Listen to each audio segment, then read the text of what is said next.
Slamdown is sponsored by BODYSLAM and Jam and WWE SmackTalk.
Welcome to the Slamdown live stream.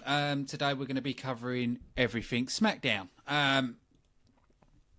Again, I actually did think Raw was going to be better, but SmackDown pulled it out again and was better than Raw. Raw did vastly improve massively. So with Raw improving, I worried if SmackDown was going to go slightly downhill But no, they was as good, and which is a good thing. You know, to me, and I've said this numerous times, that it seems to be SmackDown seems to be the better brand, which is quite weird. If you look it down on paper, Raw does have a better roster. You know, especially with the Samoa Joe stepping in now and everything else. But no. SmackDown is a lot better production-wise and storyline-wise. So let's dig into it. We saw Bray Wyatt starting the show as WWE Champion. For those that don't know, he won at the Elimination Chamber. But we didn't see Randy Orton with him. But it was a short-lived promo after John Cena interrupted him. Then AJ Styles interrupted, both claiming they wanted their rematch. Daniel Bryan came down with everybody cheering and opted to transform the main event into a triple threat match between Bray Wyatt, John Cena and AJ Styles. After that, we saw American Alpha taking on the Ascension. Now, to me, the Ascension looks like they're getting a bit more of a push, a bit more exposure. Because normally we don't really see much of them. They're normally used as the jobbers. But now there seems the Ascension's being pushed. Because on the Elimination Chamber, they were the last team to come out. And they were very dominant in the match. Even though American Alpha got the win. But it gave... the Ascension had more to do. And the same in this match. It was a very close match between the two. It didn't go favour one way or the other. I've totally forgot my point. But yeah, so I wonder in the future, are the Ascension's going to get a title shot? But we did see, after the match, the Usos on screen, cutting a promo to American Alpha, saying we weakened you and everything else. So it does look like to me they're going to probably build up American Alpha against the Usos. I don't know if they're going to do it on a SmackDown, or you never know if that's going to be one of the WrestleMania matches. After that, we saw Dean Ambrose coming down to take on Ellsworth, but did warn Ellsworth backstage that Carmella is using him. But he was savagely attacked by Baron Corbin, that actually took him out, and we saw him taken away in an ambulance, similar to Raw when Chris Jericho was taken to an ambulance. But you know, But yeah, I forgot to rate the matches, didn't I? The American Alpha against Ascension, I'm going to give that 3.5 stars. It was, I really enjoyed that match. After that, we had Mickie James taking on Becky Lynch, which was a rematch from Elimination Chamber. I did criticise that match quite a bit on the last show. I criticised it for the fact where it felt more like just a normal fight than an actual wrestling match, but this time round was a lot better. I quite like the twist they did, where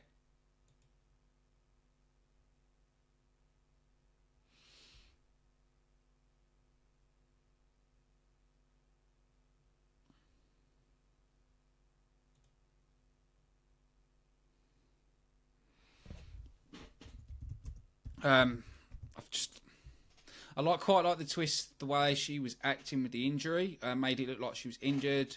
So I had the referee distracted, he called out the doctor, and then you saw her hit a finisher on Becky and get the win. I like the way that was done. I like the manipulation in it. Match-wise, it was probably about a 2-star match, but the little things made it better. We saw new SmackDown Women's Champion Naomi was talking about winning the title and that she was carrying an injury. Alexa Bliss interrupted her and says that she wants a title, but she's in a good mood, so she's going to give Naomi a week. So next week we're going to see the women's title match. After that, we saw Bray Wyatt, John Cena, and AJ Styles in a triple threat match. As they all... I'm trying to think of the best way to describe this match, because the match was good. But it had a feel like we're still going to push John Cena, make John Cena look really good. Because most of the action was AJ Styles, Bray Wyatt, when AJ Styles put him through an announce table. But we did see Bray Wyatt get the victory in this match, and then we see Randy Orton coming down after the match saying, I'm not going to go for the title, and goes down and bows down to Bray. So, with that, what does that leave at WrestleMania? I know people are saying, is Randy Orton going to go for the Raw title? But then how can he go for the Raw title if he's on the SmackDown brand? So, I reckon there's going to be a twist somewhere. I reckon WrestleMania could be a three-way with Randy Orton, Bray Wyatt, and Luke Harper. They can't just leave it. He won WrestleMania. He won the Royal Rumble. So they can't just leave it just like that. There's got to be more to it. It can't.